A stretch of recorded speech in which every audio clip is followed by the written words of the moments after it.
आज राजकीय मुद्दे घ्यायचे की नाही मला माहित नाही, पण आज दुपारपासून चालू आहे. उद्धव ठाकरे आता तुम्ही घरी गेल्यावर टीव्ही बघाल, खरं तर त्यांना बघण्यासारखं काही नाही आहे आणि ऐकण्यासारखं पण काही नाही आहे, पण तरी गोपाळभाई बिनविरोध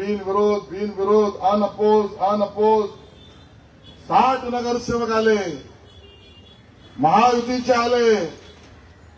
हे अनअपोज कसे आले, बिनविरोध कसे आले? अरे तुमच्या पोटात काय दुखलं? आणि मला आश्चर्य या गोष्टीचं वाटतंय प्रवीण भाऊ,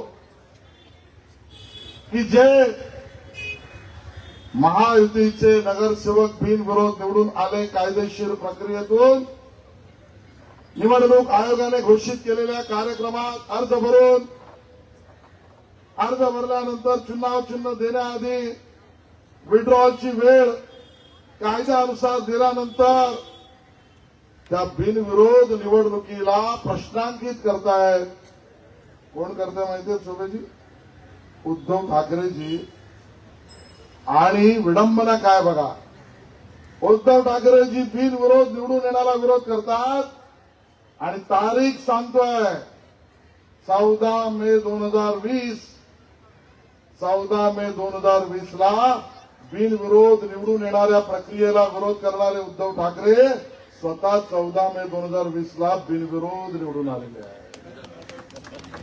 स्वतः बिनविरोध निवडून आलेले आहे. मग स्वतःला ते चांगलं, दुसऱ्याला ते वाईट. आपला तो बाबा, दुसऱ्याचा तो कार्टा. मी येईन बिनविरोध ते चांगलं, तुम्ही आलात तर चूक.